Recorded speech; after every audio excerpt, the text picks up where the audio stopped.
As you can tell, it's a special show about Valentine's Day. Come on in because you're going to love being with us today. I had so much fun at the library. I know I always say that, but I learned something new about the library in my hometown. And maybe it's your hometown too. The library people have done the nicest thing when you are looking for a certain kind of book, like I was. I was looking for books about Valentine's Day, and I noticed there was a special sticker on all the books that were about Valentine's, and it was a little shadowy guy that looks like Cupid, and we'll be talking about him more later. But you know, there are thousands of books at the library in the children's section, and sometimes it takes me forever to find just the books I want. Well, all I had to do was look for this little guy on the spine of the book, and it was so quick for me to find the books to share with you today. If you go to the library and you're looking for a certain kind of book, notice these little clues on the books. They are very helpful. Well, back to our subject today, Valentine's Day. And that just happens to be the title of our first book by Joyce Castle. Castle is a different name, but I love this because it tells the history of Valentine's Day. That means the history is how it got started, how it changed over the years, and all kinds of interesting facts, but she did it so that children can understand. Some history books are just way too hard for us to read, but not this one. I learned so much, things I'd never heard before about this fancy holiday. I learned that it started in Rome, and it wasn't about love at all. It was about people celebrating because the wolves didn't get in their city. Now, how did that change into Valentine's Day? Well, even after the wolves stopped bothering the people, they were still having fun having parties. And finally, after many years, one of the religious leaders of the church said, this holiday should be more than about wolves. It should be about somebody wonderful, a saint, which is a very special person. So he named this day St. Valentine's Day, about a man who did some wonderful things for people in love. And then I learned in some places and in some times, people did the strangest things on Valentine's Day. In a place called Sicily, there were these girls on Valentine's Day. They thought if they got up early and looked out the window, and there they are looking out the window, the first man they saw would be the man they would marry. Or maybe they would marry a man that looked like him. The book didn't say what happens if a bunch of girls see the same man. That might be a big problem. And then I learned that the Valentine cards and the poems and the greetings we sent got started, oh my goodness, about 500 years ago. There was a man in prison, and it didn't say why he had to be in the tower locked away, but he liked to send lovely notes to his wife. He missed her so much, and he would send her notes that were called Valentines. People started hearing about that, and they liked the idea, and they've been sending cards and poems ever since.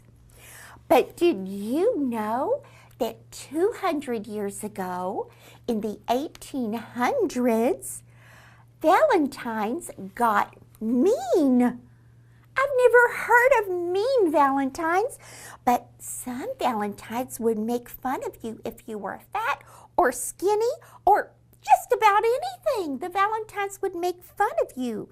And they cost a penny, and people would send them and they would make you unhappy if you got them. That sounds like bullying to me, and I'm glad we don't do that. These Valentine cards were called penny dreadfuls because they cost a penny and they were dreadful. Oh, I'm glad that custom has gone by long ago.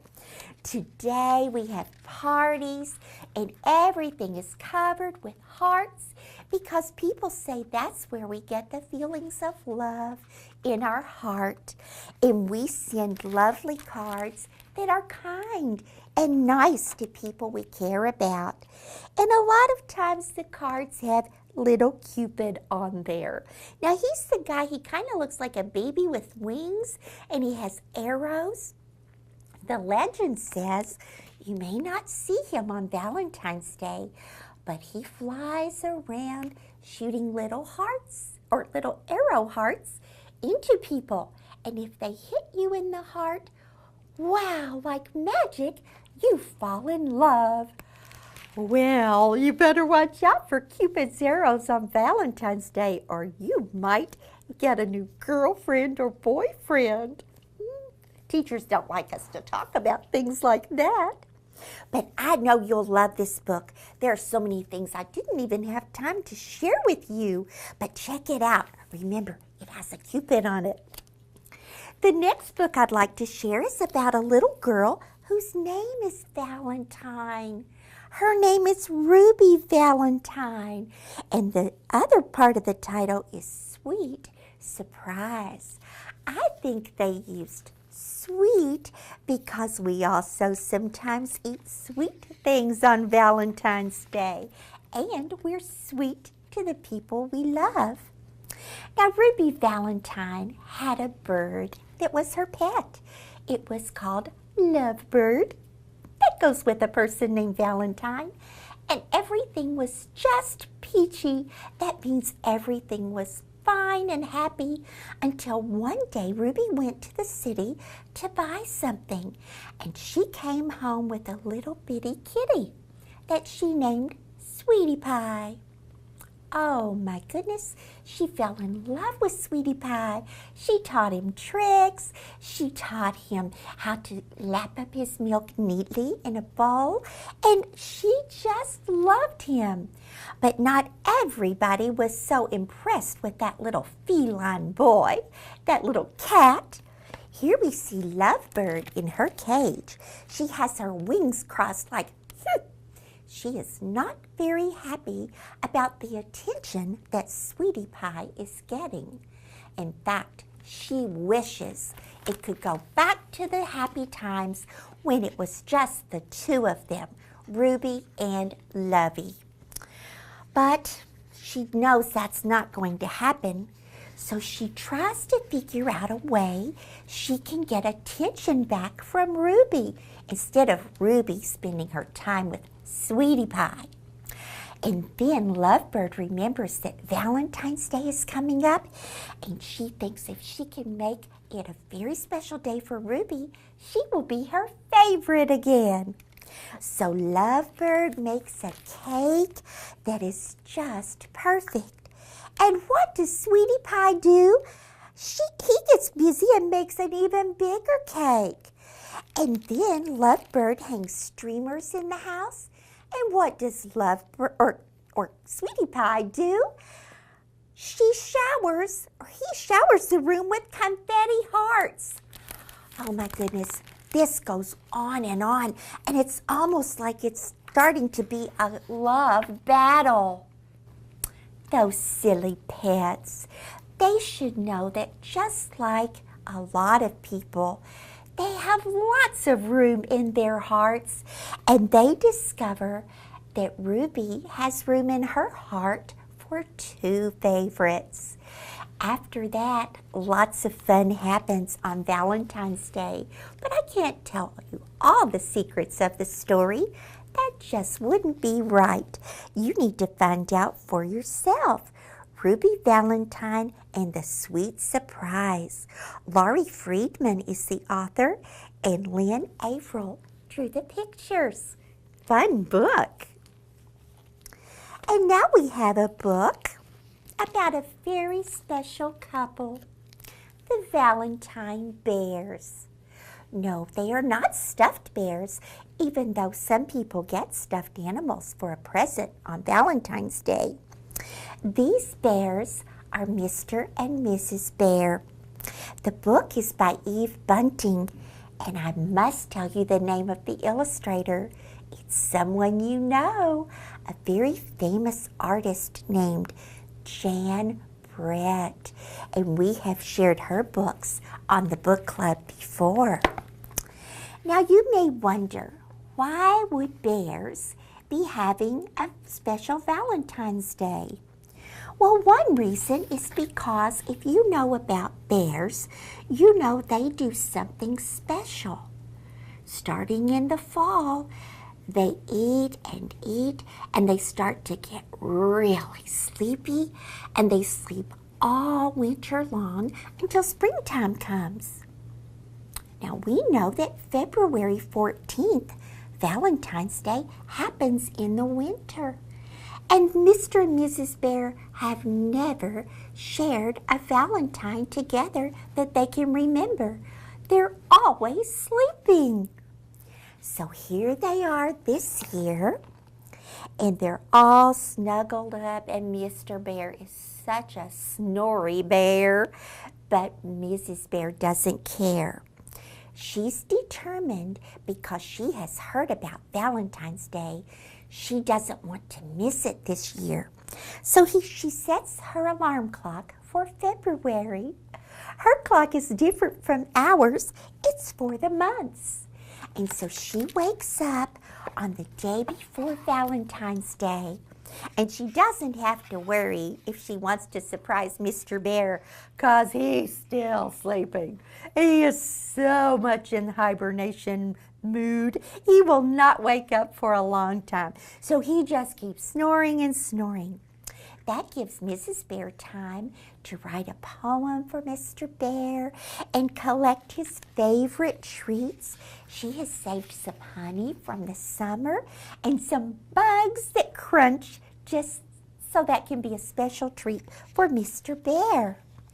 Then she goes outside while she's awake and she puts on her extra fur coat and she thinks, why would anybody celebrate a special day like this in the winter? Why don't they move it to the summer? And I love this illustration because she's pushing back her little hair and fur on her face, and she's washing her face while she's out there. I bet she wants to wake up because she's still a little bit sleepy too. When everything's all set, she wants to wake up Mr. Bear to surprise him. Here he is, and Mrs. Bear's trying to wake him up. She nudges him. He keeps snoring. She pushes him. He keeps snoring. She has tried everything. She tickles his paws. She calls him, and he just sounds like this. And then he says something very funny. He says, just let me sleep 5 more weeks. Isn't that funny? Do you ever feel like you want to sleep a little longer and maybe you say to Mom, can I have just 5 more minutes? Oh, Mr. Bear wants 5 more weeks. I don't know how Mrs. Bear is ever going to wake him up. Maybe it has to do with that cold water where she washed her face. Do you think that would wake up Mr. Bear? Or maybe, once again, the bears will not get to share a lovely Valentine's Day. Well, there are more good pictures by Jan Brett and more of this lovely story about the bears. From the cover, it looks like maybe we get a clue that they will get to have Valentines. Oh well, you just have to read the book to find out. Now we're going to take a little break from all this lovey-dovey stuff and hear from our friends at Tell Me a Story. But come right back for more fancy lovey-dovey information on Valentine's Day. See you soon.